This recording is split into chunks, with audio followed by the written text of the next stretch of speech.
meeting prior to the table topics portion of that meeting, to be precise.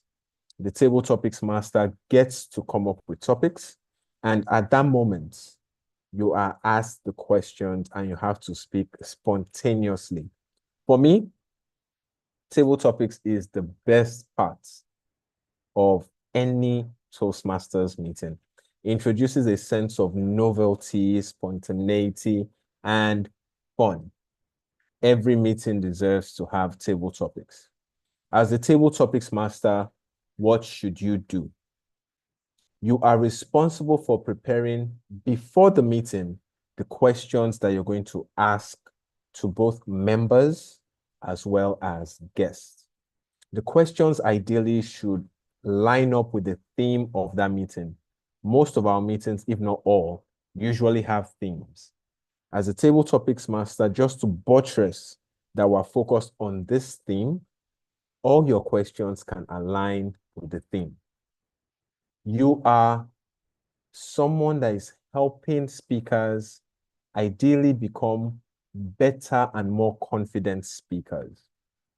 What does that mean? You should prepare questions that speakers can answer, whether they are really skilled speakers and have a lot of experience, or they are new to speaking and they have a lot of fear when it comes to speaking.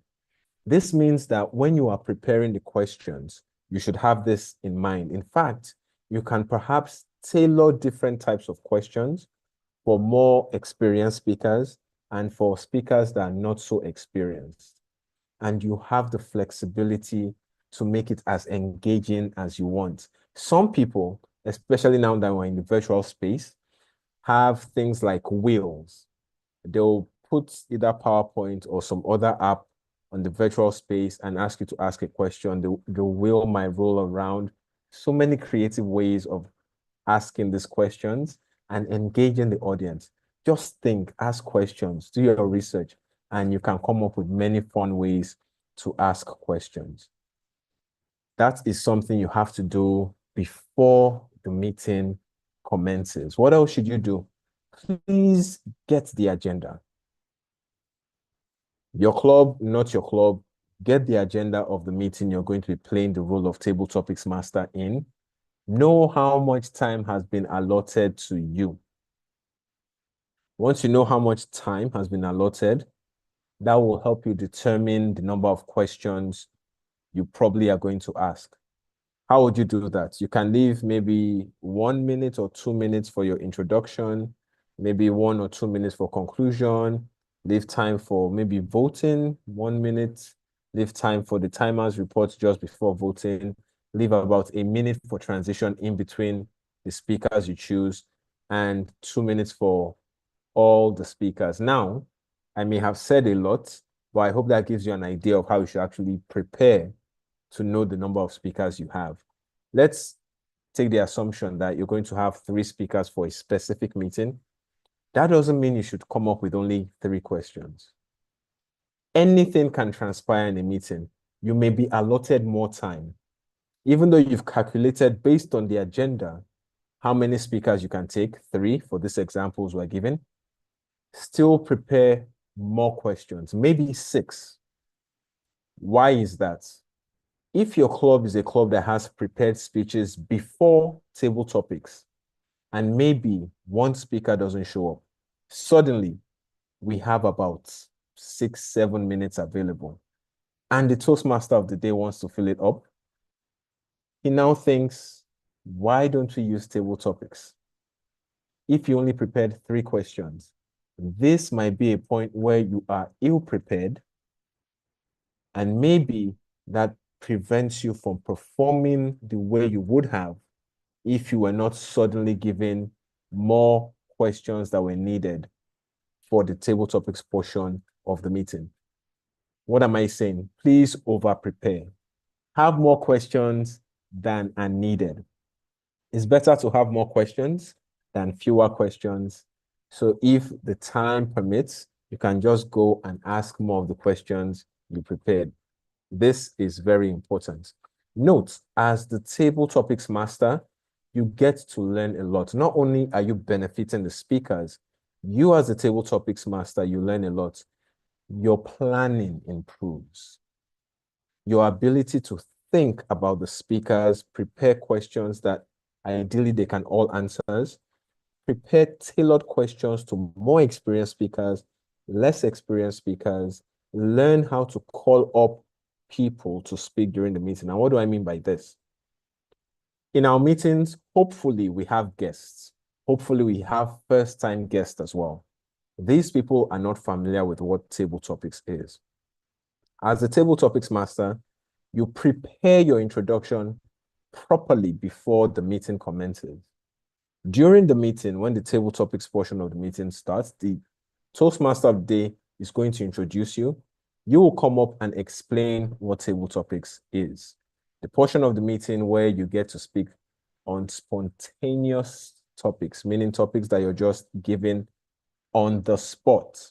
You speak for a minimum of 1 minute, maximum of 2 minutes. If some people came in later, you can let them know where the timer is and explain again the timing cards.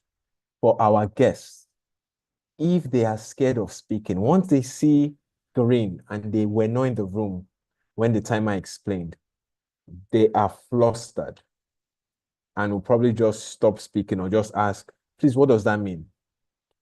As the topics master, take a few moments to explain. You will see the green card at 1 minute, the yellow card at 1 minute, 30 seconds, the red card at 2 minutes. You don't need to just end your speech. You still have 30 seconds. The timer is right there. Please pay attention to where the timer is for the sake of our first-time guests, even if they were in the room previously, because at this moment, they are taking in so much information, they may be confused. They may have missed what the timer said. Reiterate this very important point. You get to, after you explain what the table topics is, you now get to call up speakers. Please, as the table topics master, call up Toastmasters first. Ideally, Toastmasters who are not playing any roles or speaking in that specific meeting. Then you can go to maybe table Toastmasters, that are playing few roles.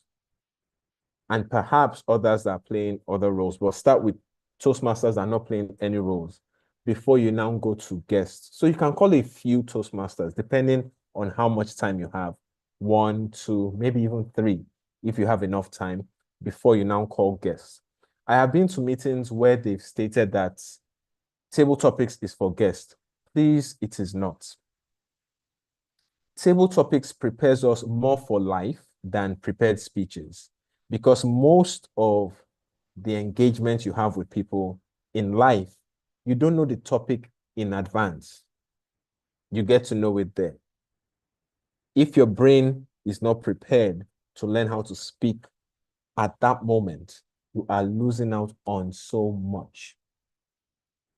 And because as the table topics master, you've properly prepared your questions, by the time you pose your questions to the speakers and they speak, the result should be they are more confident after they spoke than before they started speaking.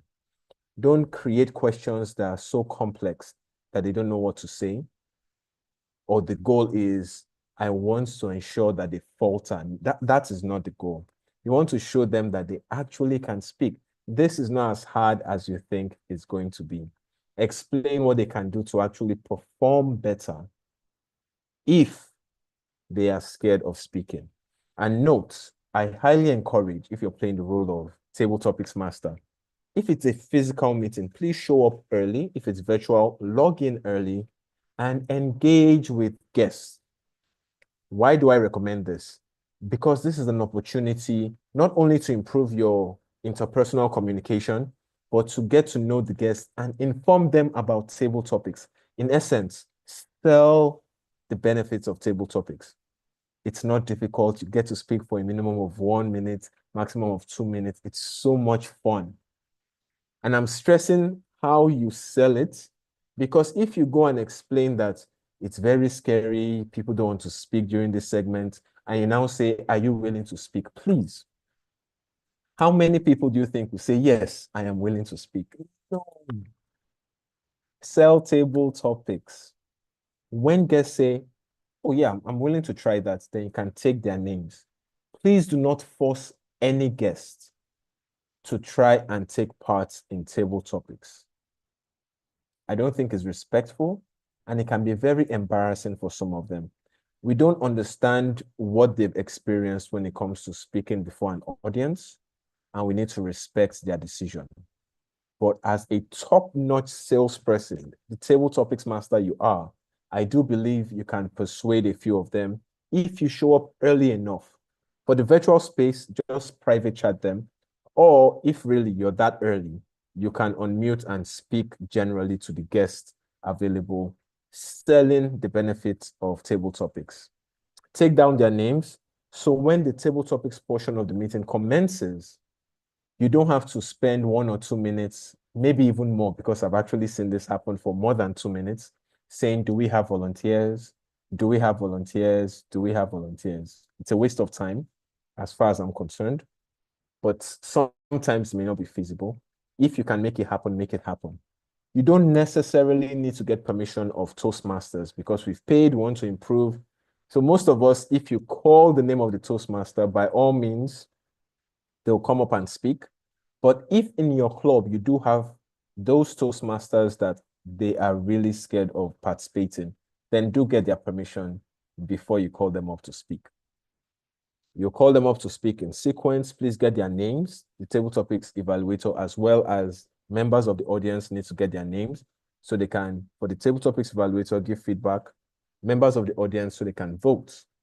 And as you go through the different speakers, once you are done, you can either, depending on how it's done in your club, ask for the timing report or hand back control to the Toastmaster of the day, who will ask for the timing report before voting is done for the best table topics speaker for that specific meeting.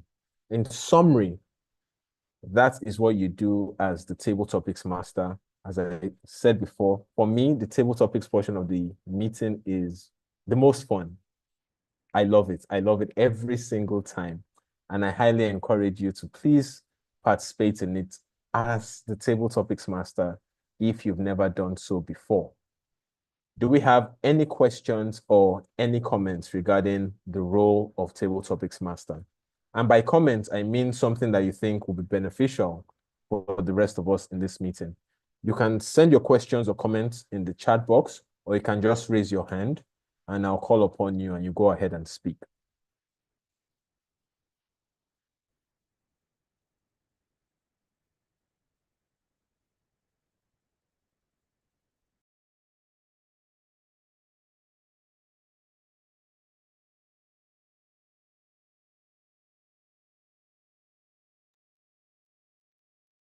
I don't see any hands and I don't see any messages in the chat box.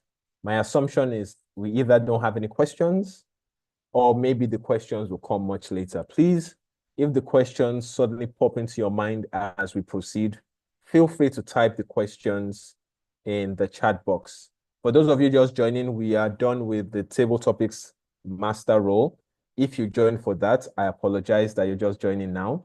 Feel free to leave the meeting. I will not be offended by any means. But if you still want to listen to the role of grammarian, then you're joining just in time. Now let's segue to the role of grammarian. Grammarian is such a beautiful role. Every evaluator, and by evaluator, I'm including our counter, timer, grammarian. Every evaluator, your goal, your objective should be having speakers speak, and when you give feedback, they are better afterwards because of the feedback you give. Please, when you're playing the role of any evaluator, which includes those 3 roles I just mentioned, have it in the back of your mind. Your feedback should boost the confidence of the speakers. They should be better afterwards than before you gave the feedback. Now, the role of grammarian. Grammar is the foundation of speaking. You want to be eloquent, then have a solid command of grammar. Most people flee so quickly from the role of grammarian because they feel, I don't have control of grammar, proper grasp of grammar. I don't understand it, so I cannot play this enigmatic role called grammarian. No, and I will explain why. What do you do when you play the role of grammarian? Three things, essentially. The grammarian, first, you pay attention to improper use of the English language. Second, you pay attention to outstanding use of words, quotes, sayings, thoughts. And finally, you introduce the word of the day for the audience to add to their arsenal to become more articulate and eloquent speakers. When we have more words to use, we become more effective in communicating with others. As the grammarian, you get to bless us with this gift of introducing us to the word of the day, where you would give the definition of the word, the part of speech of that word, a nice example that makes sense to people.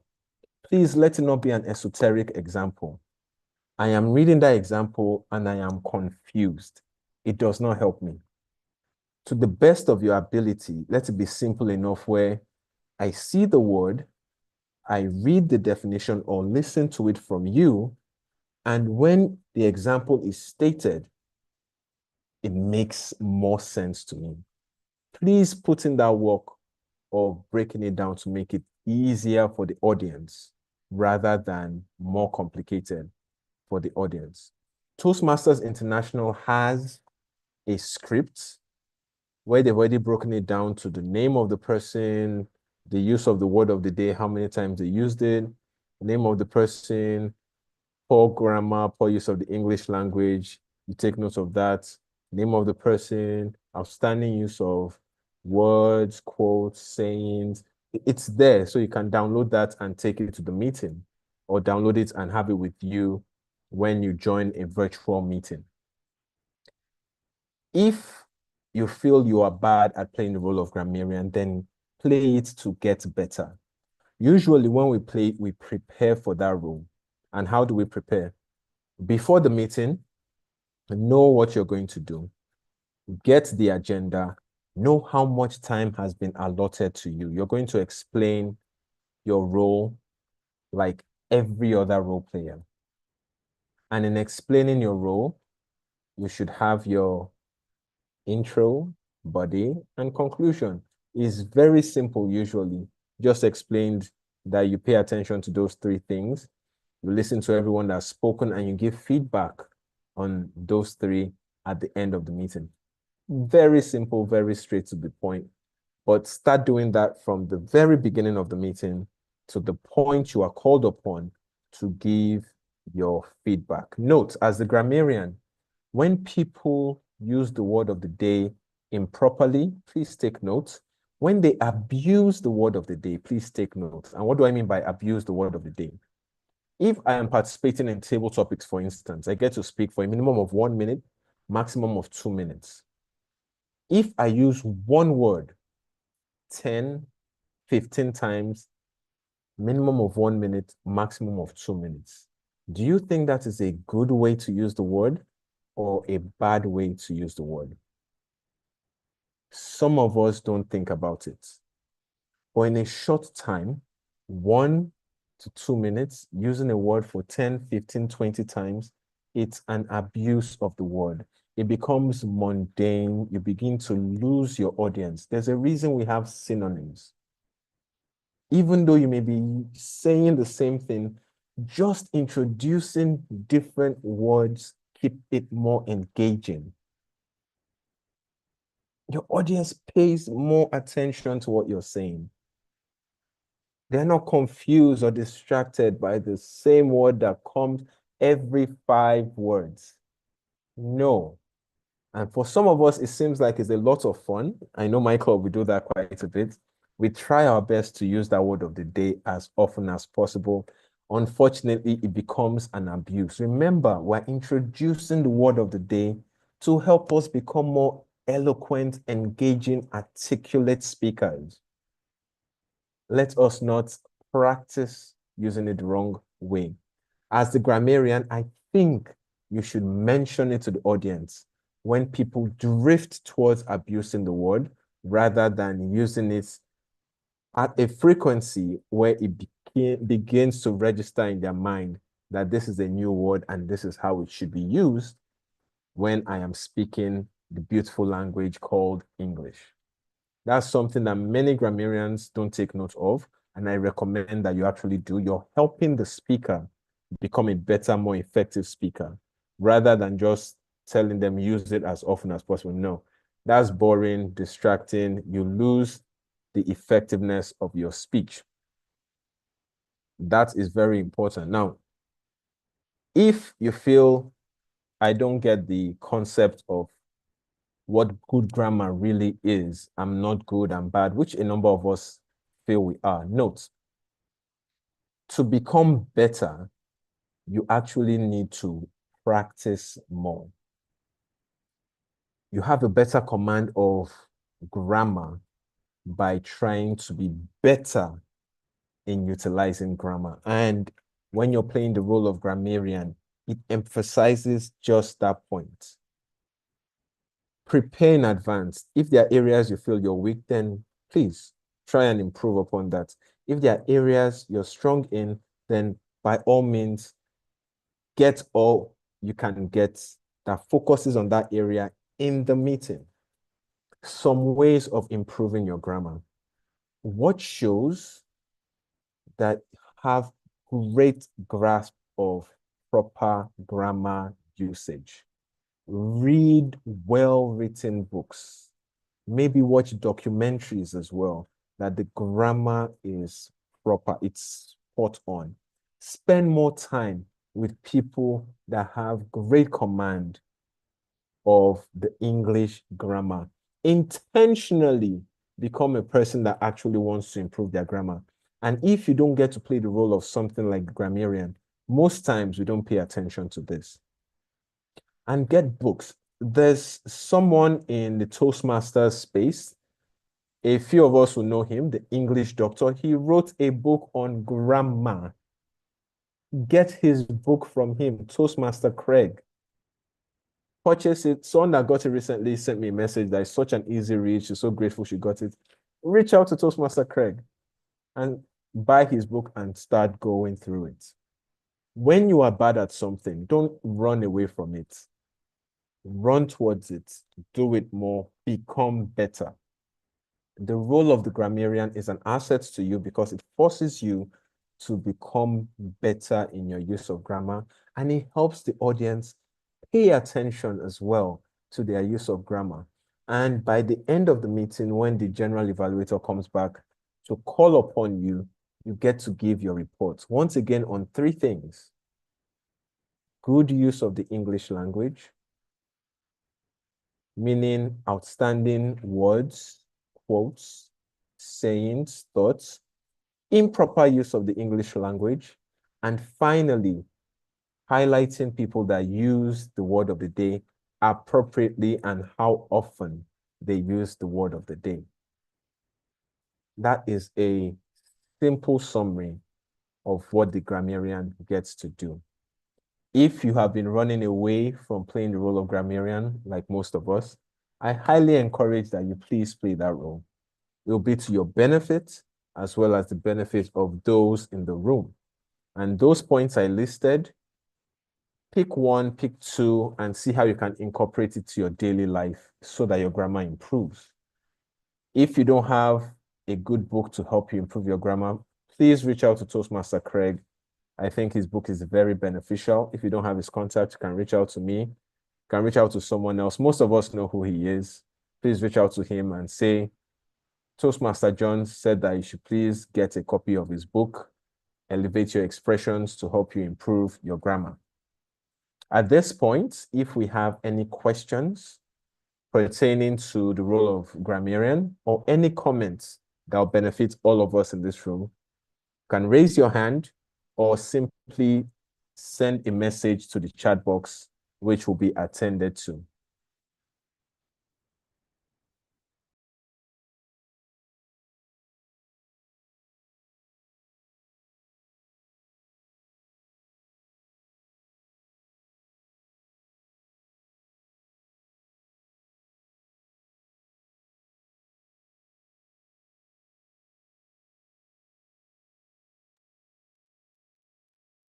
I don't see any hands, and I do not see any messages in the chat box. Hello, I'm typing. I'm sorry.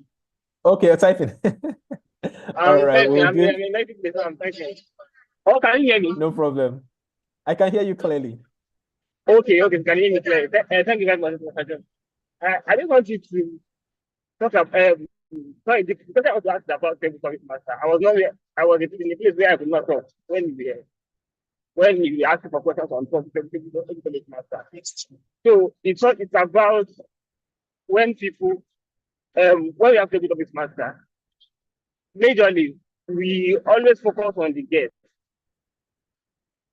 And for me, I don't think it's actually right that we focus on the guest. People paid a subscription to come and get better, and you don't call them because we already believe that table topic is for guests, and clearly most people will not even do table topic once till they will stop coming to meetings, and we'll be saying, Toastmasters are good with impromptu speaking.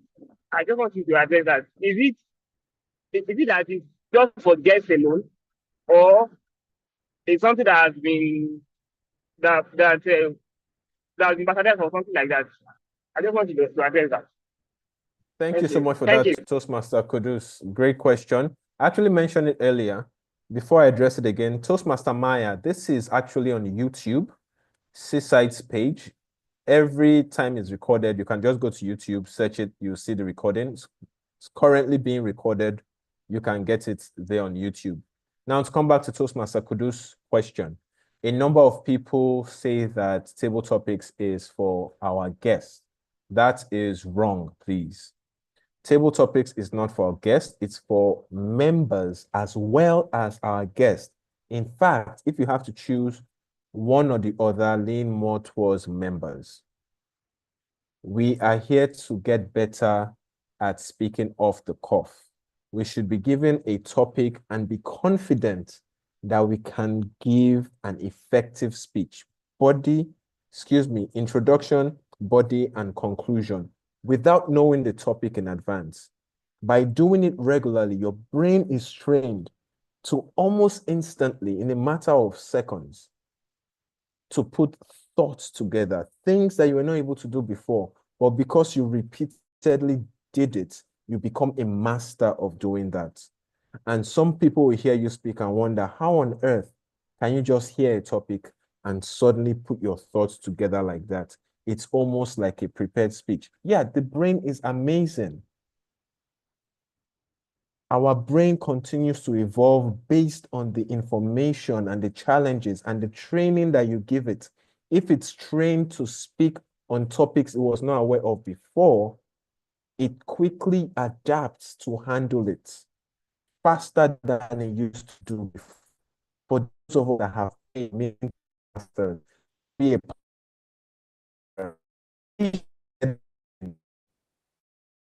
talk, not be portion eating that unfortunately, as you said,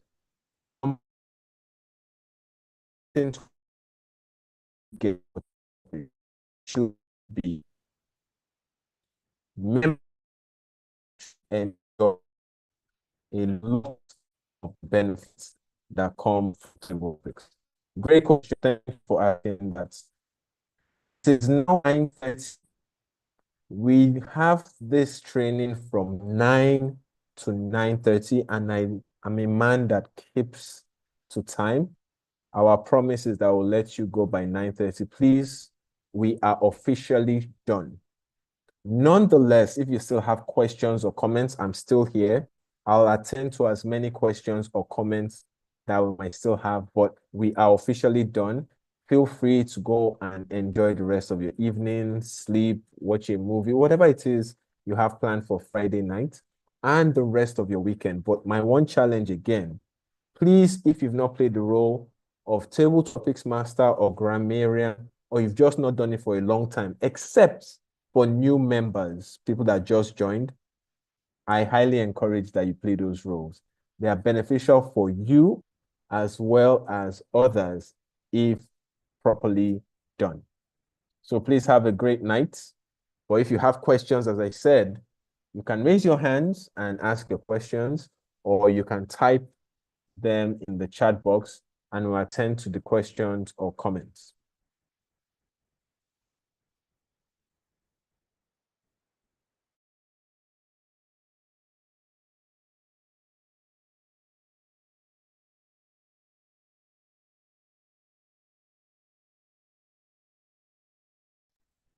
Hello, good evening, sir. Good evening, Toastmaster Michael. Yes, please go ahead. Good evening, everybody. Okay, I want to quickly ask again. I've been taking up the role of Toastmaster of the day, and the reason is because I want to speak more and also try to engage more.